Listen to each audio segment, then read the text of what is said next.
Bendito é o nome do nosso Senhor Jesus Cristo, né? Vocês estão felizes de servir ao Senhor? Sempre é uma grande alegria servir ao nosso Pai Celestial, né? Gostaria de ler com os irmãos uma escritura que se encontra no livro de Tiago, capítulo 2.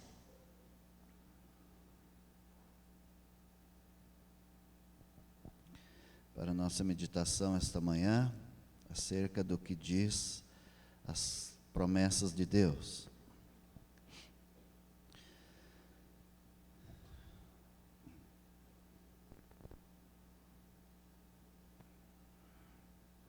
Livro de Tiago, capítulo 2.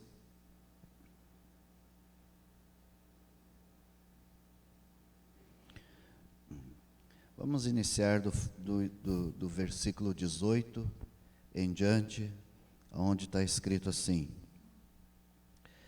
Mas dirá alguém, tu tens a fé, e eu tenho as obras. Mostra-me a tua fé sem as tuas obras, e eu te mostrarei a minha fé pelas minhas obras. Tu crês que há um só Deus? Fazes bem. Também os demônios o creem e estremecem. Mas, ó homem vão, queres tu saber que a fé sem as obras é morta? Porventura, Abraão, nosso pai, não foi justificado pelas obras quando ofereceu sobre o altar o seu filho Isaque? Bem vês que a fé cooperou com as suas obras e que, pelas obras, a fé foi aperfeiçoada. Amém. Somente até aqui. Vamos inclinar a fronte e falar com Deus através de uma oração. Precioso Deus e Pai Celestial, agradecidos estamos a Ti, Senhor, porque temos o grande privilégio, através do sangue do Teu Filho Jesus Cristo, de poder fecharmos os nossos olhos, ó Senhor, e elevarmos o nosso coração diante da presença do Senhor, e expor as nossas necessidades, as nossas dificuldades, os nossos problemas, e lhe pedir ao Senhor, venha suprir cada uma das nossas necessidades, venha abençoar a cada filho e filha de Deus que se encontra nesta manhã, desejoso de ouvir a Tua voz e de receber algo da Tua parte. Move a Tua glória, Senhor, e sujeita cada espírito sedutor no mundo espiritual, onde a batalha é pelejada, para que somente o Teu Espírito Santo encontre liberdade para operar em cada vida, em cada coração, e assim cada um receba e alcance do Senhor a bênção e os benefícios da parte de Deus, pois pedimos essa bênção, meu Senhor, e essa liderança na ministração da palavra, em nome do Teu Filho Jesus Cristo. Amém. Com isso, os irmãos podem se assentar novamente, em nome do Senhor.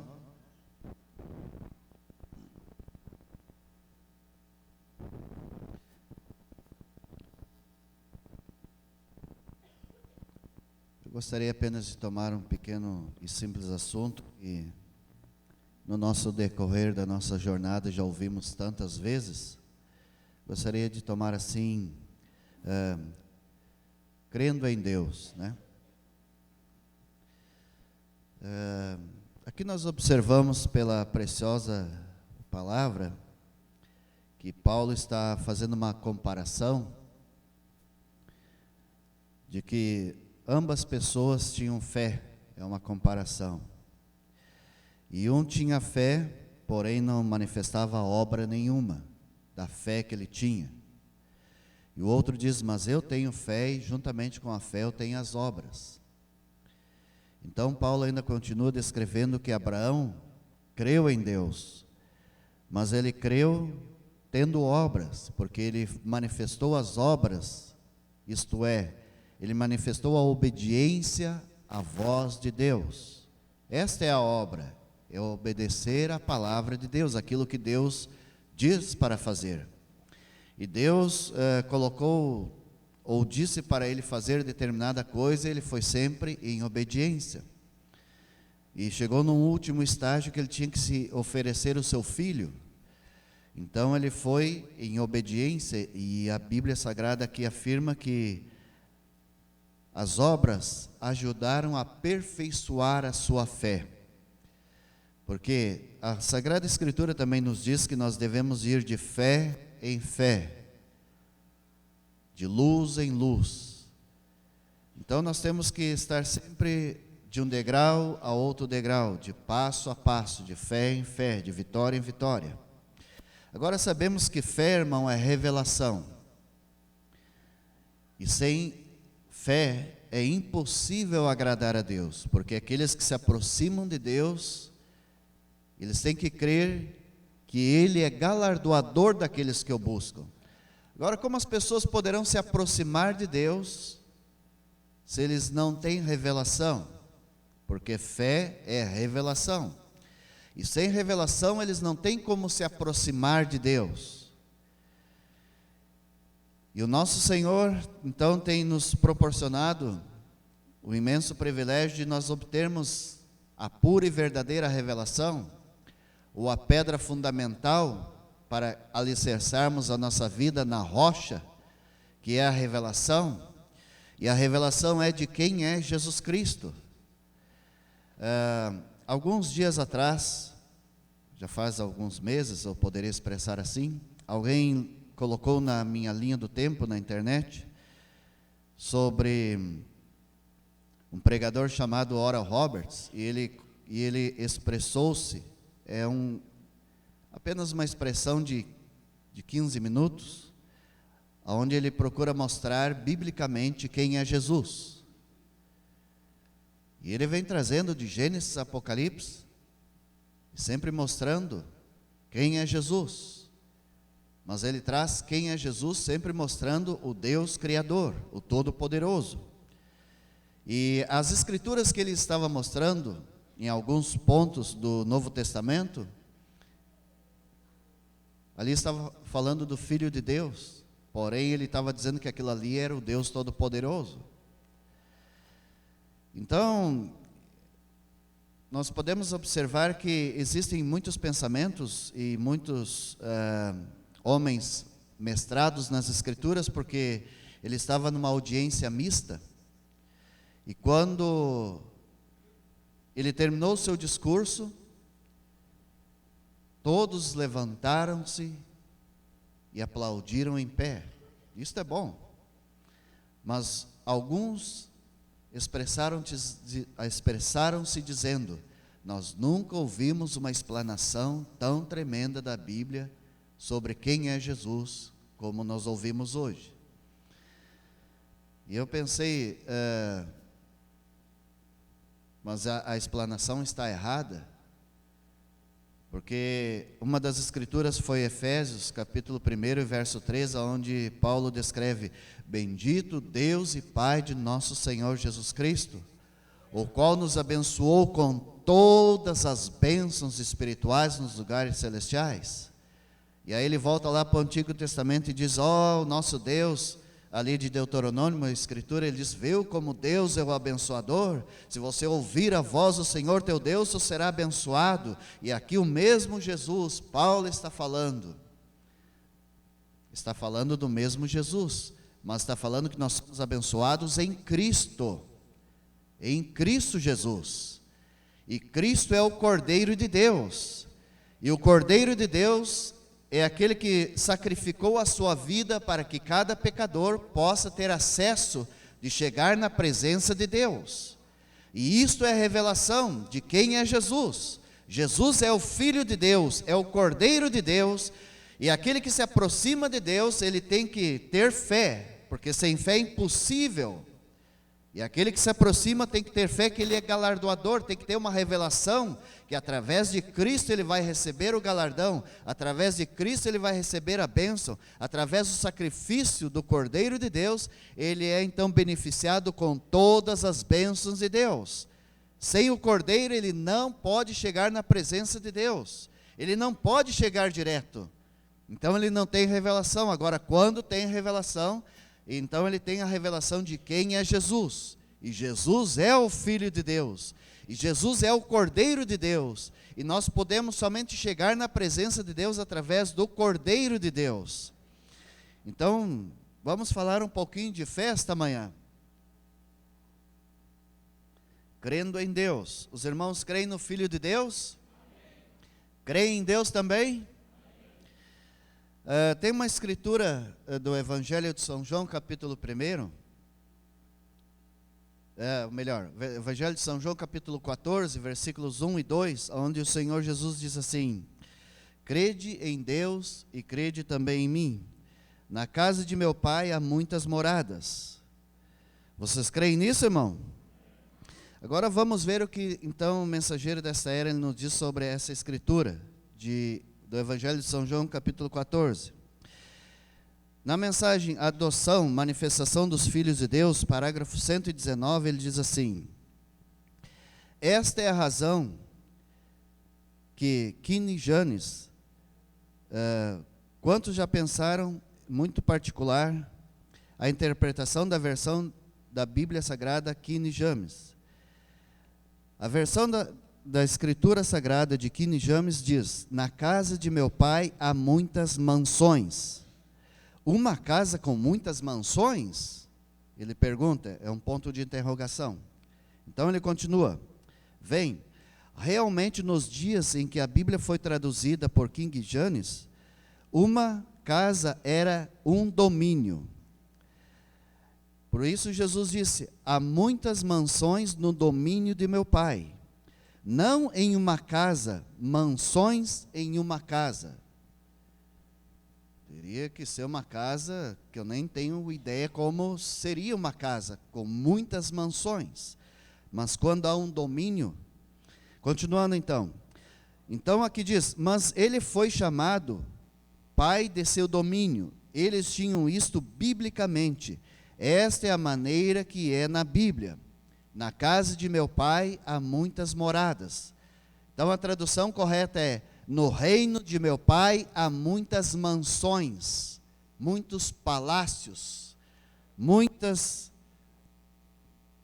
casas extraordinárias.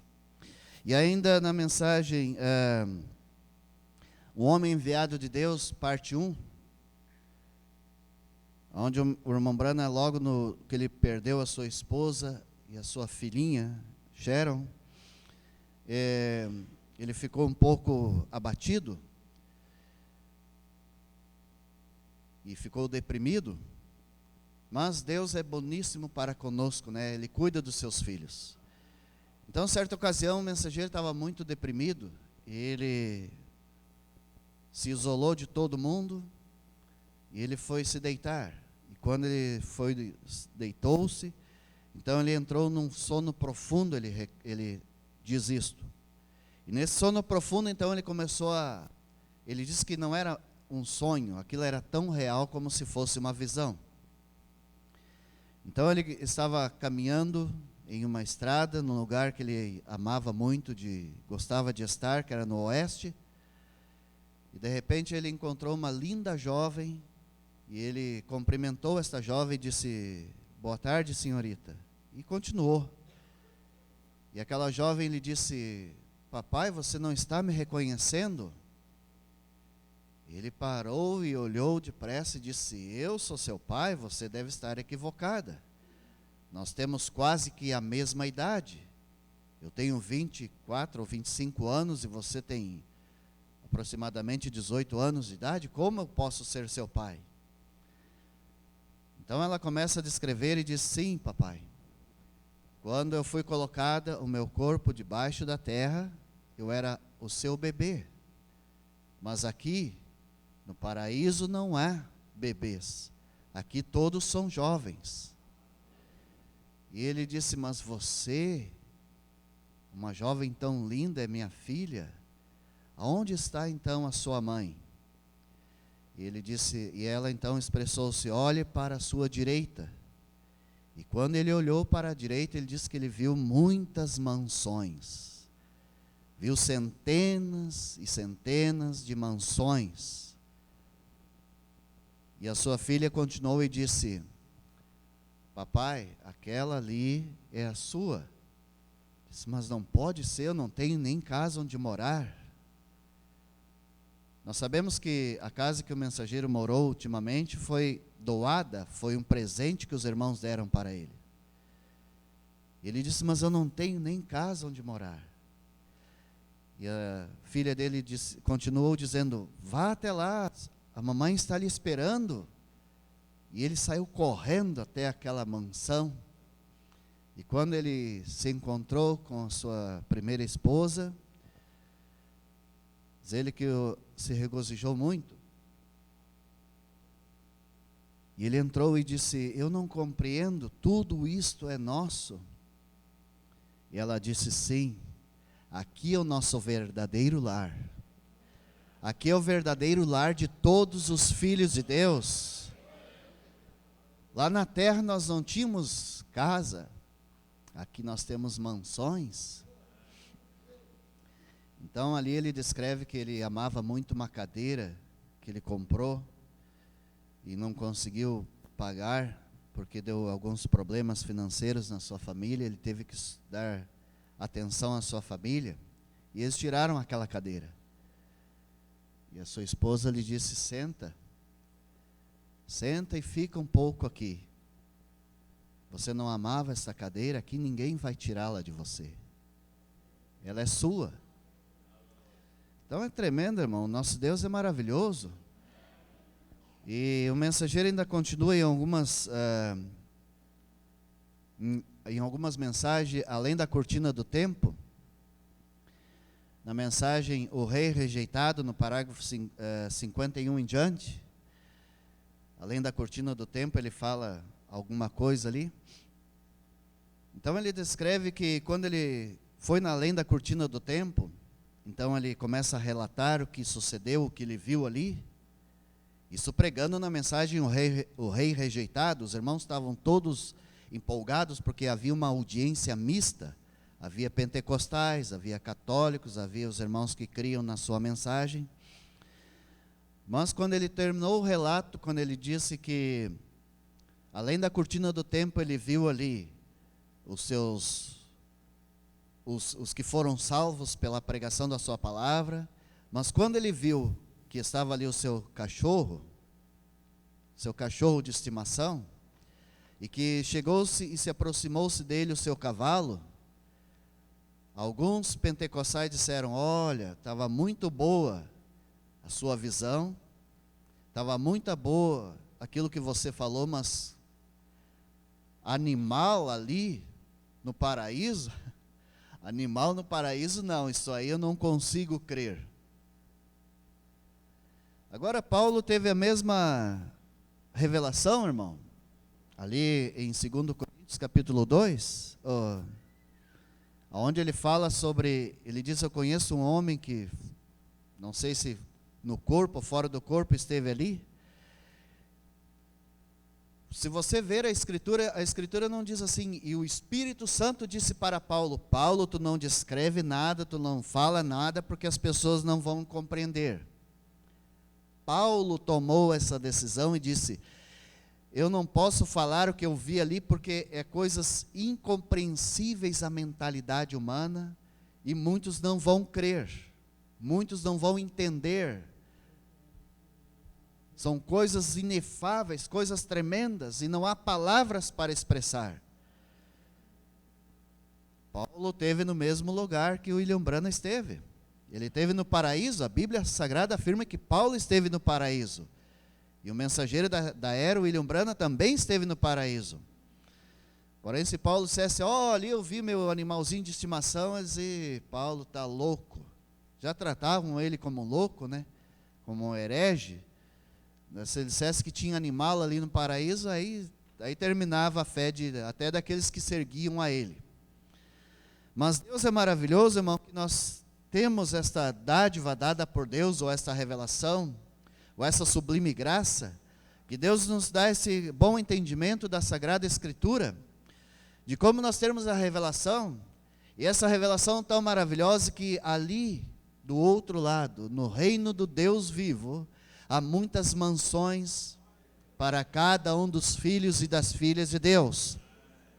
E nós devemos, irmão, nos esforçarmos, aloe de toda a nossa força, de todo o nosso entendimento, de tudo que há em nós, para obedecer esta palavra, porque uma total obediência a esta palavra de Deus nos dará o direito de chegar até ali, de morar naquelas mansões, de desfrutar do nosso verdadeiro lar, da nossa verdadeira casa.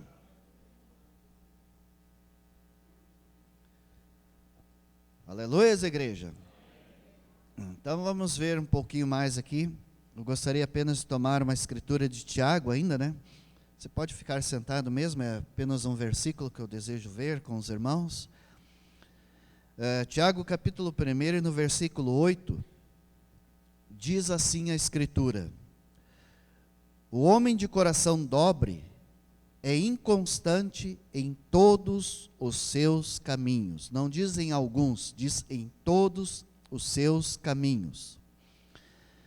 Tem algumas palavras que para mim é difícil de compreender, porque eu não tenho faculdade, né, nem de teologia, nem de faculdades assim de estudo. Então eu fui até o dicionário para ver o que significa a palavra dobre, porque se você ler rápido assim, dobre parece que é se dobrar, né? Mas a palavra dobre significa no dicionário, na internet tem várias opções de dicionários. Em alguns deles eu encontrei a mesma coisa, mas aqueles que eu anotei a mesma coisa eu não iria anotar tudo, né? Então eu anotei aquilo que era saliente um de outro. Então a palavra dobre significa pessoa em um corpo e dois pensamentos, e não sabe, com esses dois pensamentos, se crê na palavra de Deus ou se não crê na palavra de Deus. Eu vou repetir, a palavra dobre significa pessoa em um corpo e dois pensamentos, e não sabe se crê na palavra de Deus ou se não crê na palavra de Deus. Dobre também significa fingido, hipócrita, manufaturado. Pessoa que age como espiritual e como carnal ao mesmo tempo. Então, vendo aqui a escritura de 2 Pedro, capítulo 2, e no versículo 14, diz assim: tendo os olhos cheios de adultério, e não cessando de pecar, engodando as almas inocentes, ou melhor, engodando as almas inconstantes, tendo o coração exercitado na avareza, filhos de maldição. Então eu fui vendo o que significa dobre, fui vendo que são pessoas hipócritas que parecem que são espiritual. Dentro da igreja são tremendos, são irmãos bem abençoados, mas ao mesmo tempo são carnais. Carnais, então, tendo os olhos cheios de adultério. Chega que quase que sair para fora. Aquele diabo de adultério quase chega a pular dos olhos para fora. Isso é o quadro de muitas igrejas no nosso dia de hoje. Igrejas pentecostais que se dizem cheias do Espírito Santo, e aquele cheio do Espírito Santo está cheio de adultério, cheio de prostituição, de fornicação. Que Espírito Santo mais estranho este. É um espírito igual ao santo, semelhante ao santo, chega a estremecer, mas não obedece. Mas aquele que obedece, esse é o genuíno Espírito Santo. Então o Espírito Santo, ele é maravilhoso porque ele vem trazendo que aquele que é de dobre ânimo, ele é inconstante. Inconstante é uma pessoa que uma hora está crendo, daqui a pouco não está mais crendo. Está abençoado, daqui a pouco não está mais abençoado. Agora vai dar certo? Não, agora não vai mais. Eu acho que deu um problema, travou tudo. Eu vou conseguir? Preciso de ajuda. Vou desistir. Não vai dar. Então nós temos que ter a revelação e fé. Fé é a revelação para alicerçar a nossa vida na genuína palavra de Deus, para podermos praticar as coisas e fazer tudo aquilo que a promessa de Deus diz para nós fazermos. Porque se hoje ouvirdes a voz do Senhor, não endureça o seu coração, mas obedeça para que todas as bênçãos de Deus alcancem você. Aleluia. Então, como Pedro está falando, os olhos cheios de adultério e não cessando de pecar. O mensageiro tem uma mensagem intitulada não, aonde ele se expressa, melhor dizendo, ele faz a distinção entre pecador e pecadores. Ele fala, pecador é aquele que é o mundano, que não aceita Jesus, não quer, ele é o drogado, ele está bêbado, ele está no mundo. Ele nem religioso é. Agora o pecador mesmo, pecadores são aqueles, então o pecador é aquele que está na igreja.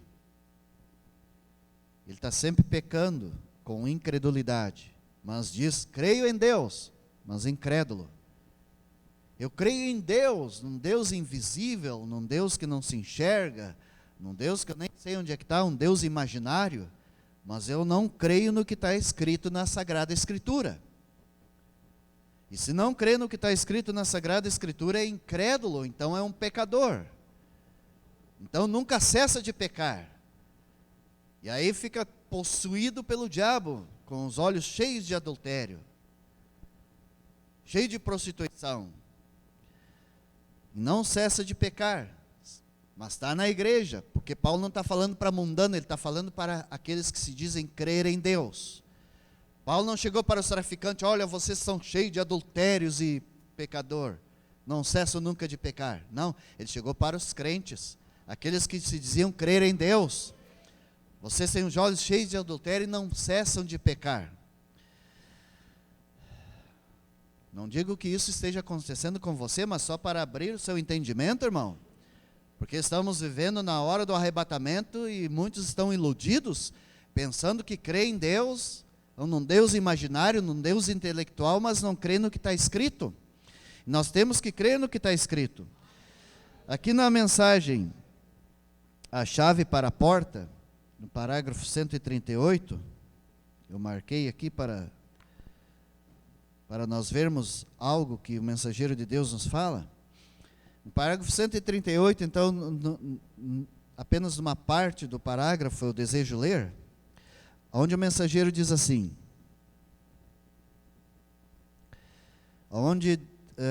ele diz assim, o Espírito Santo tomará as coisas e ensinará e as revelará. E as próprias palavras que ele tem, ninguém pode compreender a palavra estando fora do batismo com o Espírito Santo. E quando um homem diz que tem o batismo com o Espírito Santo e questiona a veracidade da palavra, há algo errado. Ele questiona a veracidade. Veracidade significa aquilo que é verdadeiro. Quando o homem diz, eu tenho o Espírito Santo, mas eu questiono que a palavra de Deus é verdadeira, há algo errado. Não vamos falar dos pentecostais, vamos falar daqueles que se dizem crer na mensagem da hora presente, no alimento espiritual em seu devido tempo, no mensageiro desta era. A veracidade da palavra de Deus é a Bíblia Sagrada. A Bíblia Sagrada está assim escrito, que os que a escreveram, os livros dessa Bíblia, eles foram inspirados pelo Espírito Santo a escreverem as palavras dessa Bíblia. Agora as pessoas dizem, eu tenho o batismo com o Espírito Santo. E eles discordam da veracidade desta Bíblia Sagrada. Que inspiração é que eles estão recebendo nas suas vidas? Qual inspiração que os está inspirando a descrer da veracidade da Bíblia Sagrada? É uma inspiração que não foi segundo a inspiração dos apóstolos e profetas que escreveram essa Bíblia. Porque Jesus Cristo é o mesmo de ontem, hoje e eternamente, Ele não muda.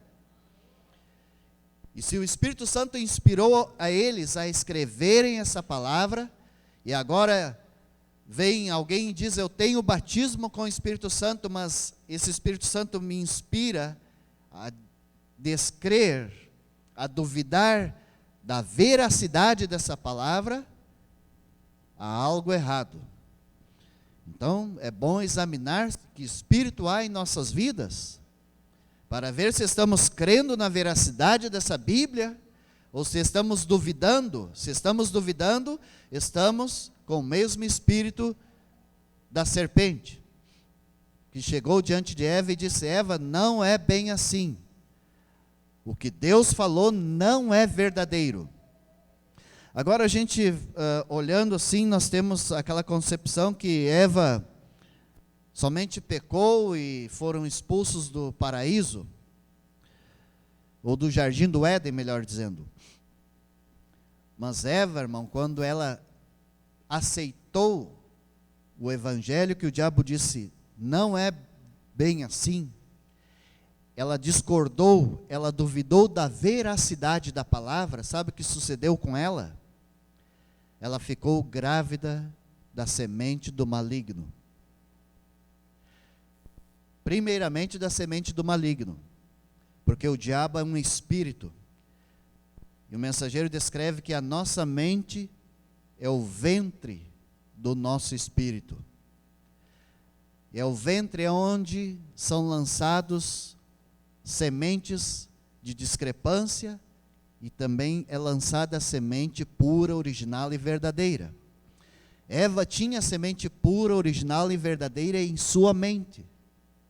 Ela tinha a palavra de Deus, mas o diabo chegou e trouxe-lhe uma outra palavra, dizendo que a veracidade daquela semente não era daquele jeito.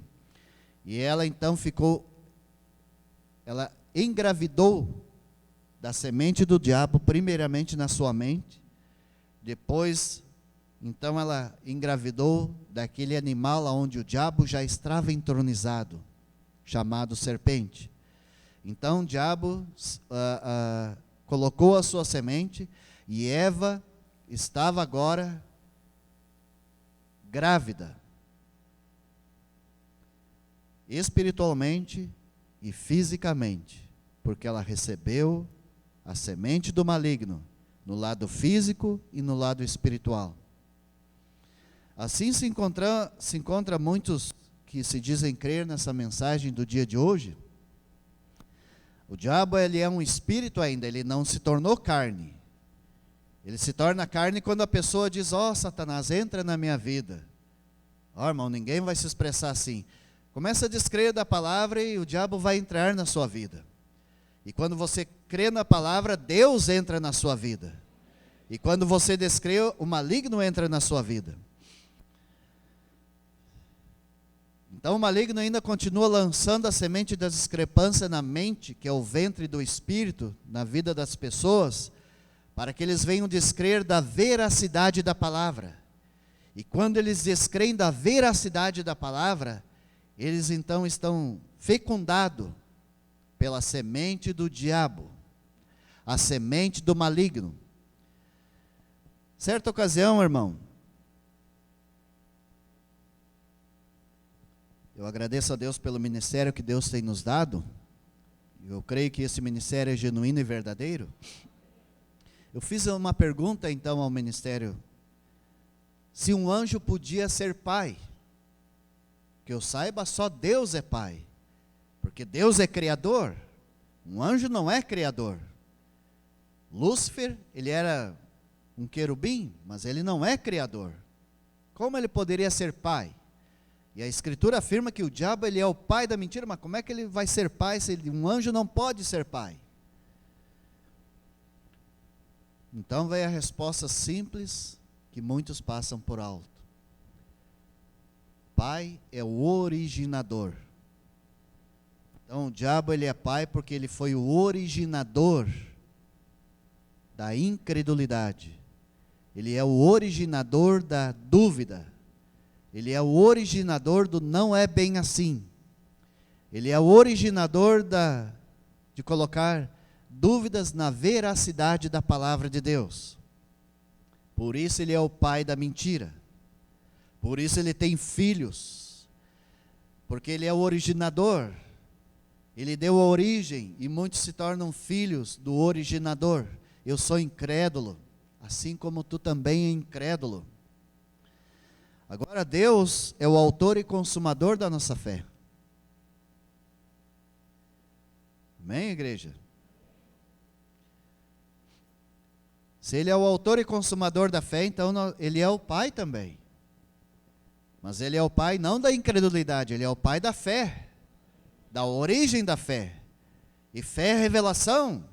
Então Ele é o originador da revelação. Por isso, quando Jesus perguntou aos seus discípulos, e vós quem dizeis que eu sou? Ninguém sabia. Mas Deus, que é o originador da revelação, deu a revelação para Pedro. Este é meu filho amado, em quem me compraz habitar. Este é o meu filho amado, a ele ouvi. Deus deu a revelação, Deus deu a fé, porque Ele é o originador da fé. Ele é o autor da fé, o autor da revelação. Então aqueles que não têm fé ou revelação, eles não têm, eles são incrédulos, por isso o diabo não pode se firmar na verdade. Ele está sempre lançando dúvidas sobre a veracidade da palavra, mas ele é o originador da incredulidade. Ele está sempre procurando originar mais incrédulos, mais súditos, para poder dizer: eu também sou pai. Não é somente Deus que é pai, eu também sou pai. Olha quantos incrédulos eu tenho. Mas nós queremos crer em Deus, em obediência à sua palavra. Amém, igreja do Senhor? Eu estava ouvindo há poucas horas atrás, antes de vir para o culto, tem duas pregações, duas mensagens, onde o mensageiro prega, o título das mensagens é Tomando toda a armadura de Deus, e outra é Vestindo-se de toda a armadura de Deus. Ambas foi pregada em 1962, uma foi pregada dia 1º de julho de 1962, a outra dia 7 de junho de 1962. Então o mensageiro fala sobre a armadura de Deus, né, o capacete da salvação, o escudo da fé, os sapatos, os calçados na preparação do evangelho da paz e a espada do Espírito. Então ele diz que ali é a palavra de Deus. Deus olhou no seu arsenal de guerra e ele examinou cada arma do seu arsenal para ver qual arma seria suficientemente poderosa para derrotar um inimigo tão tremendo, ao qual se tornou Lúcifer. E nenhuma das armas funcionou tão tremendamente ou tão poderosamente. Mas houve uma que funcionou muito bem. E esta uma chama-se a palavra de Deus. Então Deus pegou esta palavra, esta arma tremendamente poderosa, e deu para os seus filhos. Mas não deu somente uma arma. Então há um paralelo da parte natural e a parte espiritual. Quando um militar entra para o exército, o capitão, o sargento, o coronel, não sei lá, ele não chega assim para aquele soldado que recém entrou, portão adentro do exército, e diz: está aqui o fuzil, vá para a guerra. Ele não faz isso. Primeiramente ele entra no processo de preparação, mas ele recebe algo também. Ele recebe uma farda militar, ou roupa de militar. E com essa roupa, então, ele tem a sua proteção. Ele também tem um capacete, porque pode que venha um tiro de fusível para atingir a sua cabeça. Se ele está sem um capacete, arranca os seus miolos fora. Mas quando ele está protegido com o capacete, aquilo incomoda um pouco.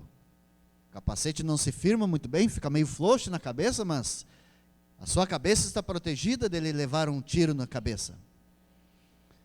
Ele recebe uma proteção, ele recebe uma armadura, ele recebe uma vestimenta. Ele não sai de tênis para a guerra, de sapato social para a guerra, de um calçado de salto alto para a guerra. Ele sai de coturno para a guerra. Ele não sai de pé no chão, ele sai de coturno. Ele precisa de uma vestimenta. Ele não sai de roupa social para a guerra, senão rasga tudo no primeiro rastejamento que ele tem que fazer. Ele tem que ter uma roupa especial, mais grossa, para aguentar o rastejar pelo chão, senão seus cotovelos e pernas ficam todo em carne viva de tanto ele rastejar, porque a roupa se rasga tudo. Assim é o mesmo Deus que cuida dos seus filhos, que tomaram a sua palavra e estão na batalha jamais pelejada. Deus tem dado uma armadura poderosa para eles. Deus tem dado o capacete da salvação. E o que é o capacete da salvação? O mensageiro diz, é você voltar os seus olhos para o Calvário e ver que no Calvário, o Filho de Deus se expressou, está consumado. Está consumado o que, irmão? A tua vitória, a tua bênção, a tua cura, a tua libertação, foi consumada no Calvário.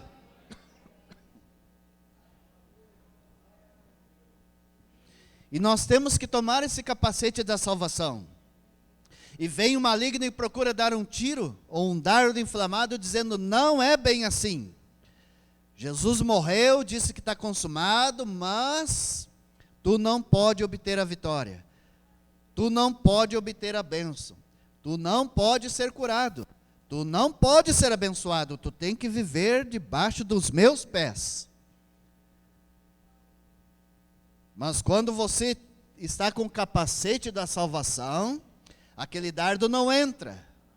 E aí você diz, não, Satanás, está escrito, eu sou abençoado, eu sou uma bênção, eu fui abençoado com todas as bênçãos, Deus me abençoou, nos lugares celestiais em Cristo, no Filho de Deus, aquele que disse está consumado, ele consumou isto, então eu tomo posse de cada promessa que ele consumou na cruz do Calvário.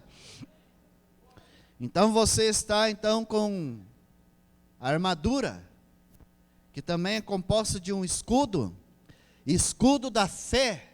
Por que escudo da fé? Por que não a espada da fé? Seria mais fácil, né? Espada da fé. Porque Paulo foi descrever justamente escudo da fé? Porque fé é uma revelação. E Jesus disse sobre esta revelação, esta pedra de revelação, as portas do inferno não prevalecerão contra a minha igreja. Então o diabo vai atacar e contra-atacar, e você tem aquele escudo da revelação, que Jesus Cristo é o Filho de Deus. Eles batem naquele escudo e batem naquele escudo e são derrotados.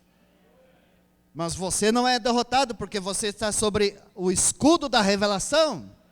A revelação diz que nenhuma porta do inferno vai prevalecer. Nada vai prevalecer. Agora a porta do inferno não é a porta onde eles vendem droga. O ponto de droga, ali é a porta do inferno. A porta do inferno são igrejas que descreem de cada palavra que procede da boca de Deus. O mensageiro fala isso, né, na mensagem de unidade. Ele diz, o que é o reino de Satanás? Um ensinamento, uma palavra, qualquer coisa que seja contrário do que está escrito nessa Bíblia, é o reino de Satanás. Então aonde está qualquer coisa que as pessoas descreem do que está escrito na Bíblia? Os traficantes não estão com a Bíblia lá, cheirando droga, fumando crack e lendo a Bíblia. Onde se lê a Bíblia? Dentro da igreja. Então é dentro da igreja que existe essa batalha. E nós temos esse privilégio dado por Deus, que Deus nos vestiu com toda a sua armadura. E trouxe para nós essa revelação. Então, quando o diabo vem e bate, tenta e não consegue destruir a revelação de que Jesus Cristo é o Filho de Deus. Porque nós temos que ter a comunhão. E o evangelista São João diz que a nossa comunhão é com Deus e o seu Filho Jesus. Então, se alguém não tem essa revelação, esse escudo da fé, ele não tem comunhão com Deus. Então, ele tem comunhão com quem, irmão? Com aquele que está escrito, acho que em 2 Coríntios capítulo 4, versículo 4, né? Só pode ser. Porque ele não tem comunhão com Deus poderoso. Porque a comunhão com Deus poderoso é a comunhão com Deus e com seu Filho Jesus Cristo. Essa é a nossa comunhão com Ele. Amém, igreja do Senhor? Então veja que Cristo Jesus, Ele é tão precioso e maravilhoso que Ele nos proporcionou isto. Agora vamos continuar aqui que eu tinha visto, né? Sobre a palavra dobre. Vamos se colocar um pouquinho em pé, irmão, em nome do Senhor Jesus? É uma leitura rápida. Enquanto eu faço a leitura, os irmãos podem, aleluia, sim, descansar um pouquinho, né? Parece que descansar é só sentado, não, em pé às vezes você descansa mais ainda, né? Então vou continuar o que diz o significado da palavra dobre. Significa instável em tudo. É uma pessoa atraída em direção oposta à sua fidelidade. Ela é dividida entre a crença e a descrença. Às vezes acha que Deus o ajudará em tudo, e outras vezes acha que Deus não ajudará e quer desistir de tudo, inconstante em todos os seus caminhos. Você não pode se assentar, irmão? Creio que deu para dar uma boa relaxada, né? Aqui no livro de Provérbios, no capítulo 17, e no verso 20 diz assim: o perverso de coração nunca achará o bem, e o que tem a língua dobre virá a cair no mal. Então a palavra dobre é alguém inconstante. Hoje estou crendo, estou descrendo. Hoje estou abençoado, estou entrevado. Hoje eu vou possuir a bênção, daqui a pouco já não vai dar. Esse de língua dobre nunca virá a cair, ou melhor, virá a cair no mal. Por quê? Porque ele está sempre pronunciando com a sua língua. Agora eu vou conseguir. Mas ele é uma pessoa inconstante, né? Em um corpo, dois pensamentos. Vai dar certo. Ah, surgiu um problemão, não vai dar. Agora eu vou conseguir. Ah, surgiu outro detalhe, agora eu não vou conseguir. Eu vou ser curado. E a dor aumenta. Ah, eu acho que não vou ser curado, não. Eu acho impossível ser curado porque a dor aumentou quando eu disse que iria ser curado.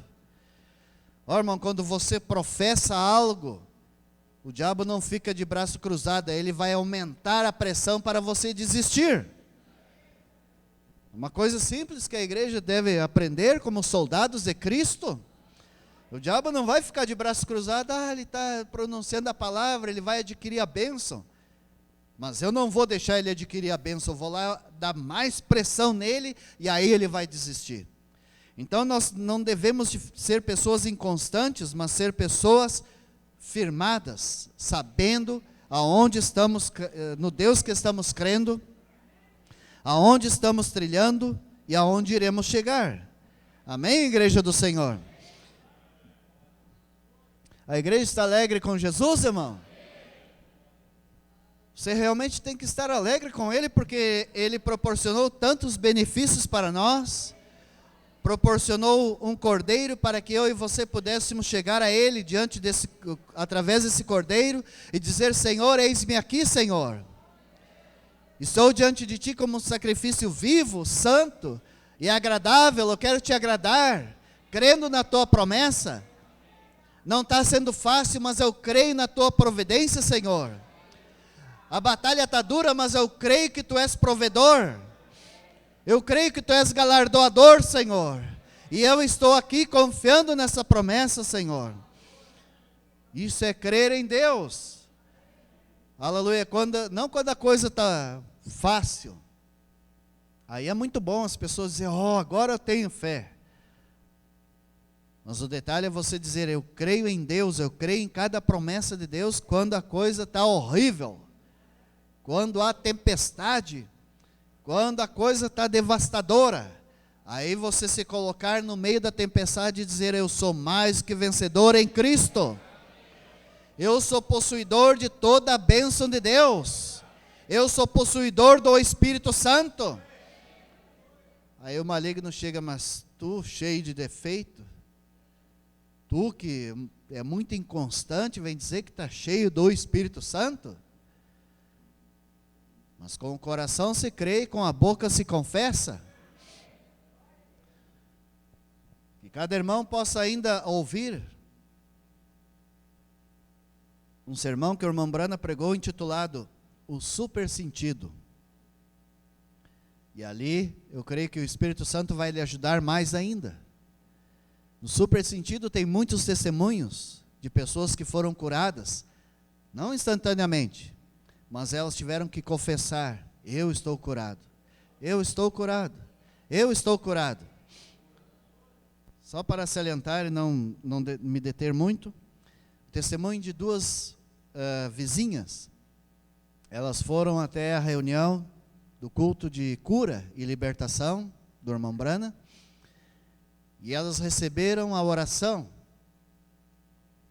e eu achei interessante que elas prestaram bem atenção naquilo que o pregador disse para elas, porque tem pessoas que ficam numa êxtase, né, quando está orando, começa a gritar, pular, espernear e a chorar, e não presta atenção no que o pregador está dizendo, porque ali está o Espírito Santo falando algo. Então o Espírito Santo, elas ouviram, ficaram quietamente recebendo a oração, e o Espírito Santo disse, vá confessando que você está curada. E uma delas tinha um caroço no pescoço, mas ficou confessando. E a outra tinha úlcera. E já estavam pensando que era câncer já, de tanto problema que ela tinha. Mas ambas fizeram um pacto, vamos confessar. E ambas eram casadas, tinham filhos. E a que tinha problema no estômago, que era úlcera, ela começou a confessar. E o esposo disse, tá, mas por que tu não come então um determinado alimento que tu mesmo preparou? Ah, porque eu ainda sinto fortes dores. Mas tu não está dizendo que está curada? Sim, eu estou curada. E uma esposo dessa irmã que tinha úlcera, ele era pregador de uma igreja que não cria em cura divina. E aí, por ele ser casado e ter uma esposa, todos os irmãos da congregação dele conheciam. Aquela ali é a esposa do irmão.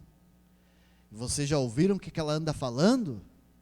Ela foi lá no culto do William Brana e disse, eu estou curada, mas coitada, se retorce toda de dor quando toma um gole d'água. Ela não pode comer quase nada, tudo tem que ser líquido, ou batido no liquidificador para poder se nutrir. E ela fica dizendo, estou curada, até que o esposo dela chegou certa ocasião e disse, minha querida esposa, eu lhe amo tanto, mas pelo amor de Cristo Jesus, para de confessar que você está curada, porque é o seguinte, os irmãos lá da minha igreja estão dizendo que você já está tantando a cabeça, você enlouqueceu, você foi na reunião lá do William Brana e você enlouqueceu, você está dizendo que foi curada e você não está curada, não está se vendo os sintomas. E ela ficou 6 meses, irmão, não ficou uma semana, ficou 6 meses, todos dizendo, lá vai a louca, dizendo que está curada. Foi na igreja e ficou louca. Mas ela estava confessando, eu estou curada. Em certa ocasião, ela levantou-se cedo, como é a rotina da parte da manhã, preparou o lanche para os seus filhos, preparou o café da manhã para o seu esposo, e ela confessando: eu estou curada, de manhã cedo, preparando o café do esposo e das crianças e cantando, ou testificando: eu estou curada. E o marido já por aqui, né? Eu não aguento mais ouvir essa mulher falar isto. Mas o mensageiro ali testifica que algo passou sobre ela. E ela sentiu algo e disse: oh, está me dando uma fome muito grande. E nessa ocasião os filhos já tinham ido para a escola. E ela disse: eu vou comer isso que os meus filhos deixaram. E comeu aquele alimento.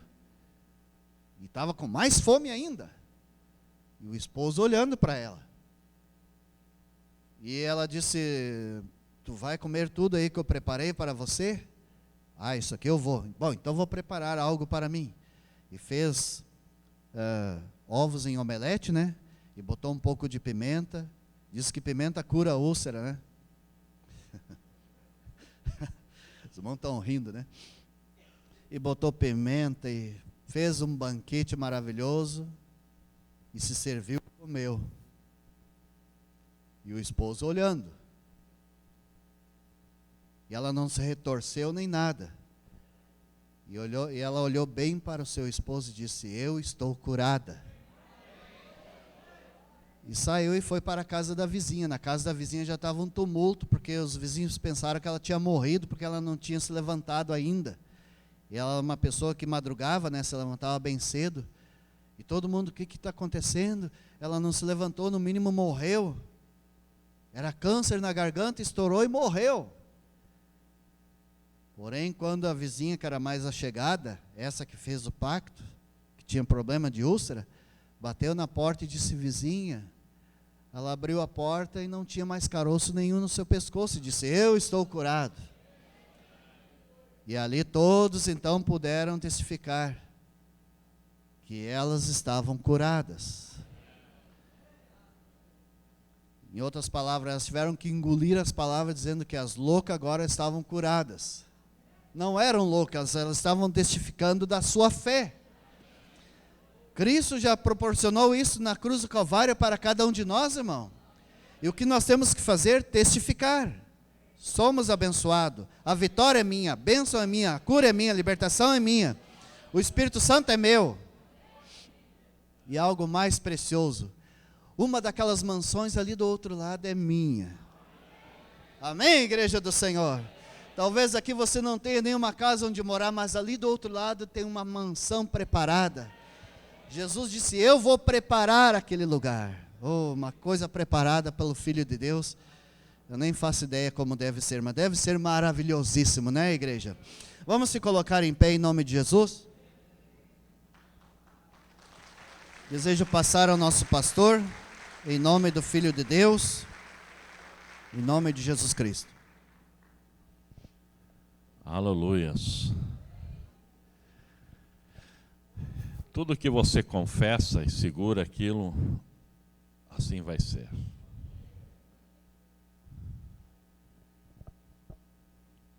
E quando essa igreja aprender, começar a confessar as coisas corretas, eu estou liberto.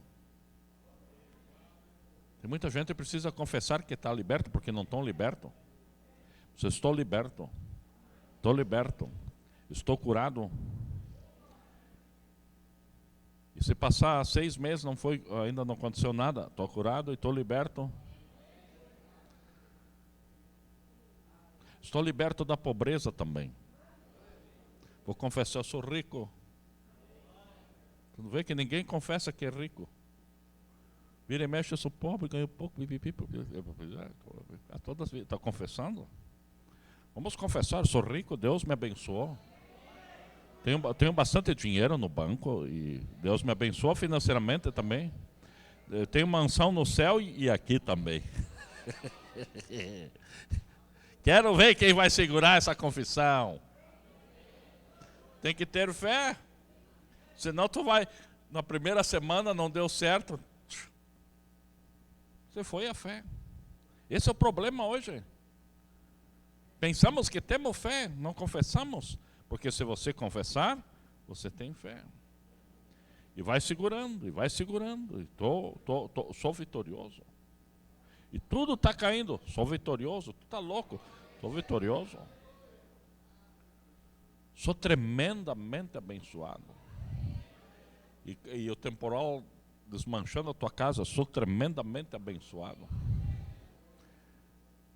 E a tua confissão vai trazer Deus em cena. E vai acontecer então as coisas que você confessa. Esse é o segredo, irmãos. Se você não aprender, você vai ficar toda a vida assim, para pior. Sempre regredindo. Parece que vai, mas qual é o bicho que vai para frente e vai para trás?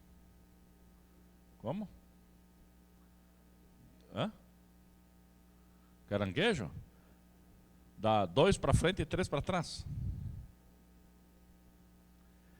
Porque muitos fazem assim, parece que vai e puxa ré. Mas o irmão estava confessando, mas não funcionou. Oh, irmãos, aleluia. Deus falou tremendamente, irmão. Louvado seja Deus. É a mesma coisa que muitas pessoas reclamam que não são felizes. E pensa que felicidade, eu só mostrando uma coisa, uma pequena detalhe. Penso que felicidade é ter bens, coisas materiais. Isso não te traz felicidade, isso te traz um conforto, alguma coisa. Né? Você sabe que Adão, no Jardim do Éden, ele era feliz. E vivia sozinho. Em nenhum lugar Adão começou a chorar, eu quero casar. Não, está escrito lá.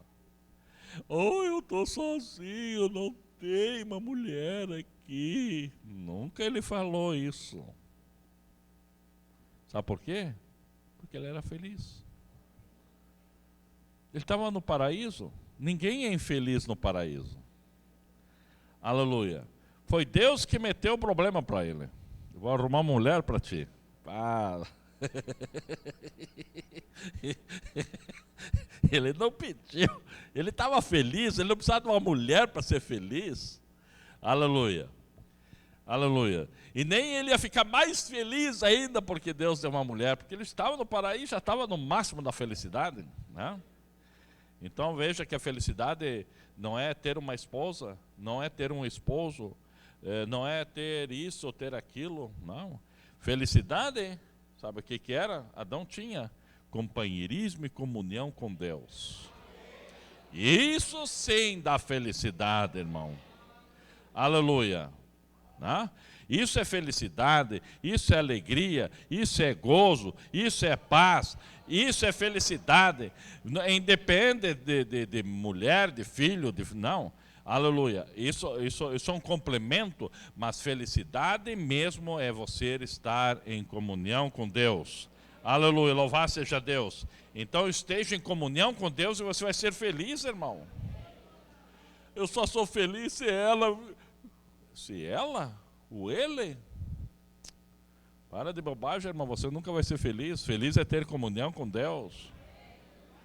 Eu não posso fazer ninguém feliz, quem pode fazer alguém feliz é Deus. E eu dependo dele para ser feliz também. Louvado seja Deus. Que Deus possa abençoar ricamente todos os irmãos. E vamos confessar a nossa vitória. Vamos confessar que somos vitoriosos. Vamos confessar que nós somos tremendos, irmãos, em Deus, né? Vamos confessar nossa prosperidade. Vamos confessar nossa cura, nossa libertação. Aleluia. E você vai ver grandes milagres acontecendo. Inclina a sua cabeça enquanto oramos. Aleluia. Passa aqui o livro de oração também, irmãos. Senhor Jesus Cristo, depois de ouvirmos a Tua palavra, e a Tua palavra é a verdade, nós nos humilhamos perante Ti, reconhecendo que falhamos em tantos pontos. Queremos que Tu nos alcance a Tua misericórdia e nos lave no sangue do Cordeiro. Senhor, e nos dê graça em nosso coração, para que não venhamos ter um coração duvidoso, mas, ó Senhor, venhamos ter a fé verdadeira e confessar, aleluia, até que aquilo suceda plenamente em nossas vidas. Venha abençoar os teus filhos, Senhor. Eu creio que já estão abençoados pela própria palavra. Agora que eles venham ser ungidos, possam sair daqui diferente do que entraram, sair daqui renovados, agraciados, cheios de fé para vencer, para tomar posse das bênçãos de Deus. Também queremos orar, Senhor, por cada pedido de oração que consta nesse livro de oração, Senhor. São 27 pedidos de oração. São pessoas que estão em necessidade, e a Bíblia diz que devemos orar um pelo outro para que venham ser sarados, curados, e talvez outros problemas mais. Oramos em nome de Jesus Cristo para que eles alcancem a graça e a resposta da sua oração. Também oro, Senhor, por essa peça de roupa, que a pessoa que vestir fique totalmente boa, em nome do Senhor Jesus Cristo. E se há algum pedido pela internet também, Senhor, oramos para que eles também venham ser alcançados, a bênção seja alcançada para eles em nome do Senhor Jesus Cristo. Amém, amém. Você pode dizer amém, igreja? Você pode dizer glória a Deus. Aleluia. Vamos louvar a Deus com alegrias, que somos mais que vitoriosos, somos abençoados. Depois do culto ainda vamos comer, Deus vai dar comida para nós. Não estão felizes que vão comer hoje, irmão? Quem não vai comer hoje? Se alguém não comer, vem na minha casa que tem comida. Vamos sair daqui alegres, vamos cantar a Deus, vamos louvar ao Senhor. Uma coisa estou sentindo aqui agora, que Deus está neste lugar. Uma coisa estou sentindo aqui agora, que Deus está neste lugar. Deus está neste lugar, neste lugar. Deus está neste lugar, neste lugar. O Espírito Santo me revela que Deus está neste lugar. Está aqui, está aqui. Nós sabemos que Jesus está aqui. Está aqui, está aqui. Glória a Jesus, que o nosso Deus está aqui. Uma coisa estou sentindo aqui agora, que Deus está neste lugar. Uma coisa estou sentindo aqui agora, que Deus está neste lugar. Está aqui, está aqui. Nós sabemos que Jesus está aqui. Está aqui, está aqui. Glória a Jesus, que o nosso Deus está aqui. Glória a Jesus, que o nosso Deus está aqui. Uma salva de palmas para Jesus Cristo. Aleluia. Queremos agradecer a todos que assistiram conosco, que Deus abençoe a todos e esteja conosco no próximo culto, em nome de Jesus